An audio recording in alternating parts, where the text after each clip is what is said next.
প্রথমবার কচ্ছপ হাতে নিতে গিয়ে এমনই একটা দুর্ঘটনা ঘটিয়ে ফেলেছি। যাই হোক, সকালে ঘুম থেকে যখন উঠেছি বারান্দায় যেয়ে দেখি দুটো ঘুঘু পাখি বসেছিল, দেখতে এত মিষ্টি লাগছিল। এরপর আমার ফ্রেন্ডের কিছু পার্সোনাল কাজ ছিল, সেটা করতে বেরিয়ে পড়ি।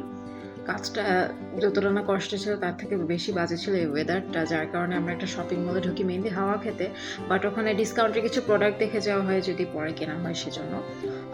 সব শপিং মলে ঘোরাটোরা হলে আমরা খেতে বসি, কারণ দুজনের কেউই খেয়ে আসেনি, কাজ তাড়াহুড়োর মাঝে বের হওয়া হয়েছে। যদিও অতিরিক্ত তেল, বাট খাবারটা অ্যাভারেজ ছিল, অ্যাভারেজের থেকেও বাজে বলা চলে, ডালটা খুবই বাজে ছিল। এরপর হাঁটা ধরেছিলাম, হাঁটা ধরতে ধরতে বিভিন্ন কাজ করা হয়েছে। আর একটা দোকানে ঢুকেছিলাম, ওখানে এই মিনিচের জিনিসগুলো এত কিউট ছিল, স্পাইডারম্যান ছিল, বিটিএস এর জিনিসপত্র ছিল, ব্ল্যাক পিঙ্কের ছিল, মানে কেপপ রিলেটেড। আর এই বুক চার্মগুলো আমার এত ভালো লেগেছে।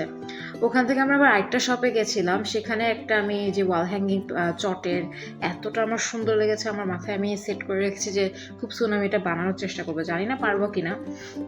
তারপরে এটা ছিল আমার বান্ধবীর কচ্ছপ, ওর বাসায় গিয়ে আমি ওর কচ্ছপটা দেখলাম। কচ্ছপটা এত কিউট। ও আমাকে শেখাচ্ছিল যে এরকমভাবে উল্টোভাবে ধরলে ওরা ওদের হাতটা গুটিয়ে আনে, হাত পা, তারপর আবার সোজা করে ধরলে ওরা হাঁটার চেষ্টা করে, নখটা দিয়ে একটু আঁচড় দেয়। বাট খুব কিউট ছিল। আমার এটা প্রথমবার কচ্ছপ হাতে নেওয়া, খুব ভালো লেগেছে। মিস্টেকলি ও হাত থেকে পড়ে গেছিলো, বোঝা যায়নি, আমরা মানে বুঝতে পারিনি আর কি।